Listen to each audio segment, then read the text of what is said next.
भूतिया मकान और इंसानी मांस की भूख। शाम का वक्त था। मैं अपनी गहनों की दुकान पर बैठा था जब अचानक मुझे अजीब सी घबराहट होने लगी। ऐसा लग रहा था कि कुछ बहुत बुरा होने वाला है, लेकिन क्या, इसका अंदाजा नहीं था। तभी मेरे फ़ोन की घंटी बजी। स्क्रीन पर एक अनजान नंबर था। जैसे ही मैंने कॉल रिसीव किया, उधर से मेरी बेटी मेघा की घबराई हुई आवाज़ सुनाई दी। पापा, मुझे बचा लो। ये लोग मुझे मार डालेंगे। उसकी आवाज़ में इतना डर था कि मेरा दिल बैठ गया। इससे पहले कि मैं कुछ पूछ पाता, कॉल कट गई। घबराहट में मैंने तुरंत उसी नंबर पर दोबारा कॉल किया, लेकिन फ़ोन बंद आ रहा था। फिर मैंने मेघा के नंबर पर फ़ोन मिलाया। घंटी जा रही थी, मगर किसी ने कॉल नहीं उठाया। मेरा दिल तेजी से धड़कने लगा। तभी एक और अनजान नंबर से कॉल आया। अगर अपनी बेटी की सलामती चाहते हो तो अगले कॉल से पहले 20 लाख का इंतजाम कर लो। ये सुनते ही मेरी दुनिया हिल गई। मेरी बेटी का अपहरण हो गया था। घबराने से कोई फायदा नहीं था, इसलिए मैंने फौरन अपने साले जीवेश को फ़ोन किया। वह अकेला शख्स था जो इस मुश्किल घड़ी में मेरी मदद कर सकता था।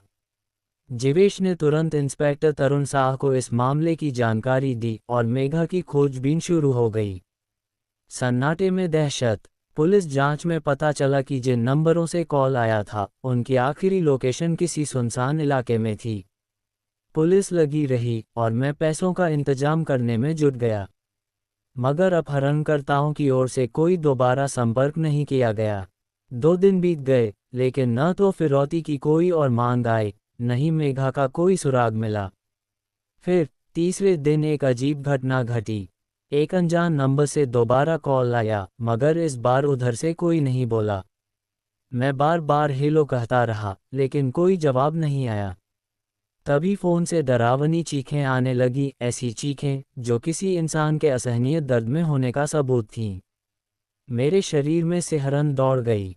मगर जब मैंने ध्यान दिया तो समझ आया कि ये चीखें मेरी बेटी की नहीं थीं, बल्कि किसी आदमी की थीं। फ़ोन कटने से पहले ही पुलिस ने लोकेशन ट्रेस कर ली, हरीबा कॉलोनी। हम बिना देर किए उस जगह पहुंचे। वहां कई पुराने मकान थे, लेकिन माहौल में एक अजीब सा सन्नाटा पसरा हुआ था।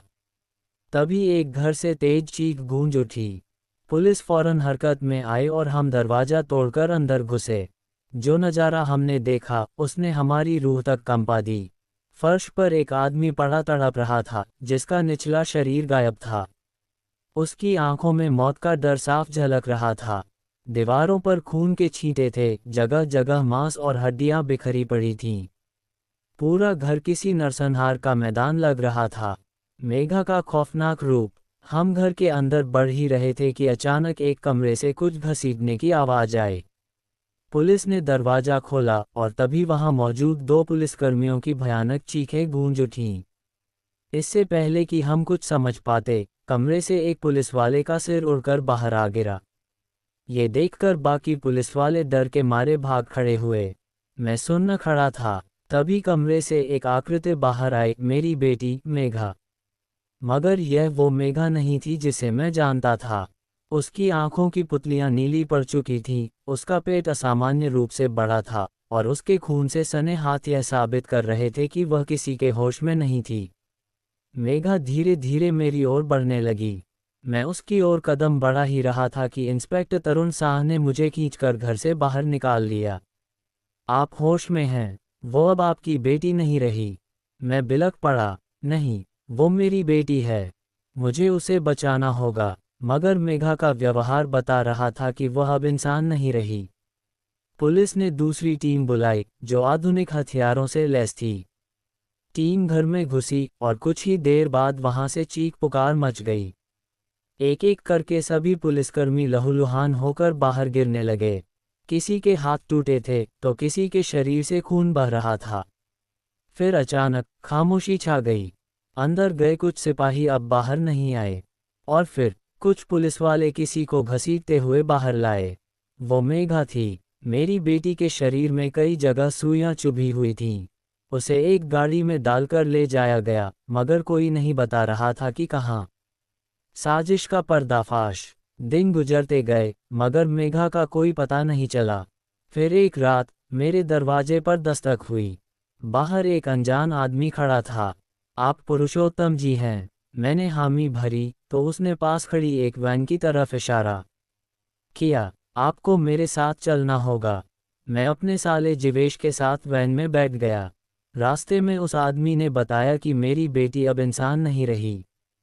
हरीबा कॉलोनी का वह मकान आपकी बेटी को निगल चुका है, जैसे उसने 8 साल पहले सूर्यकांत और उसके परिवार को निगल लिया था।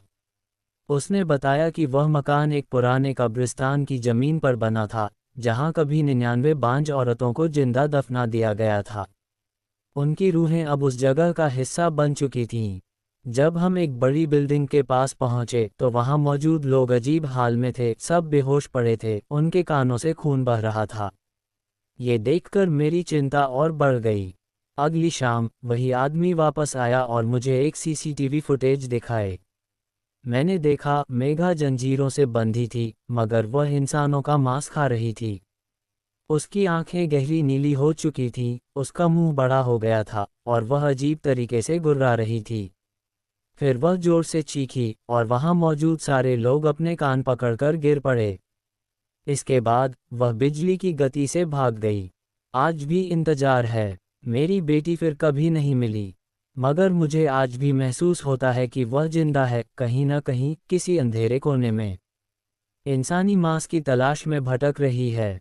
अगर यह कहानी पसंद आए हो तो इसे शेयर करें। अगली बार फिर मिलेंगे एक और डरावनी दास्तान के साथ।